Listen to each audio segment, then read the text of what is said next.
Hello, Pinball Mayhem here. Going to do a quick tech tips about bad light sockets in a pinball machine. You'll find bulbs, sometimes they don't work, and if you rotate them a little bit, wiggle them, take them in and out, they will start working. And a majority of the time, that is because between the base and the plate, this provides the ground. You can see where it was soldered on here. So when this starts moving separately, crimp's not good connection, you can get corrosion in there, and that will cause it to not ground. Another couple places is between this pin and the brass ring here, that could be dirty. So if you have to replace them, you can replace them. They can be expensive. They're a couple bucks a piece, $1.50 to $2 a piece, and that can be pretty pricey if you need to replace them all. So the first thing I always try to do is try to save the ones. You can do this in the game. These are a few I have out of the game. I'm preparing for my homebrew project. Well, first thing I do, it could just be the bulb. So, if you're doing work and somebody doesn't want to buy a new bulb, or you're just trying to quick test, you always take the bulb and clean the base, because this base is what makes contact. A little bit of Scotch-Brite or steel wool. You can, that looks pretty nasty. This bulb I probably wouldn't use, but it's just an example of how you can clean it up if you had to. In a pinch, you have a bad bulb, you want to get one more. Another thing you can do with these bottoms, that is soldered, so this glass is glued into this base with an epoxy. This is a glass insulator here, separate from this piece of glass, this steel tube, and that's soldered on. So that's a wire from here. One of these wires is coming through there. So that's actually just solder. So this is a really hot iron. It's pretty hard, but you see, trying hard to do one-handed.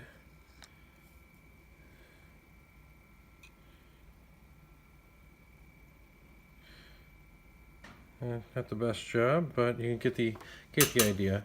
That is just soldered on, so could a little bit of sandpaper there. That might work. I probably wouldn't use it if it needed that much, but just showing you that you could try to resolder that. That's not the best job because it's pretty corroded. So that to the side. Another thing you have to know is the inside of this is where this makes contact. So they make various cleaning sticks. I don't have any handy. Some people use little steel wool or Scotch-Brite. You can do what you have to. Those are really bad. That's probably a sign to replace. But sometimes just cleaning them out. A little bit of sandpaper, or some people even use something like a Dremel, but with one of those narrower bits. Just cleans it out. This is, of course, too big, but they make a little end. What I'm going to show you is soldering this to the base, and that's one of those things which you have to do a lot, especially with a lot of Sterns and old solid state games. These will become loose, so just to give us some new life, first thing I need to do is clean a spot between here and here to solder. I like to do it on the tabs here, farthest away from the base, because then it's easier to heat this little tab, and then keep this for when you heat this, it doesn't cause any problems. First thing you're gonna do is clean it off. So this is pretty clean socket. I just use a little wire wheel and a Dremel. Let's try to clean that socket, that side. I'll go around. Try to get both sides good and clean. That should work. Another thing you can do is, if it's pretty dirty, you could always take just a metal file.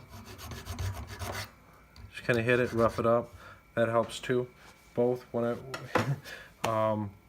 the wire wheel on the Dremel works really well for in games, because you can do them quickly.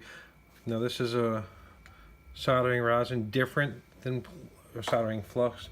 It's different than flux that you use for plumbing. So don't go to Menards or the box stores and get plumbing flux. It's not going to work as well, or at all. I don't know. I've tried to use it.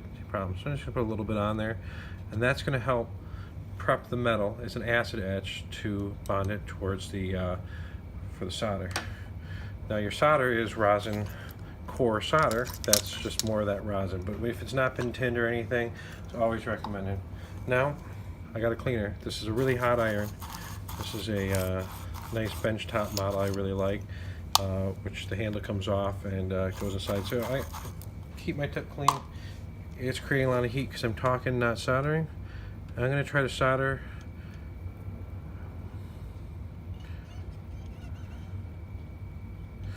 There we go. I prepped it well. That's a pretty nice solder bead. And next thing I do is wait for it to dry or cool. I'm going to try to turn it just a little bit without squishing it. Sometimes you can appear that it solders well and cracks right loose. That means you need to clean that a little bit better. So this is hot. Just show you. That solder looks like it doesn't take much, just enough to keep that ball from rotating. Now when it goes in, it doesn't spin, and at least I know from here to here is a good connection, which is our ground. And let's hope that this is good, and we'll put it in the game and see what we get. Thank you for watching. Please like and share and watch our other videos.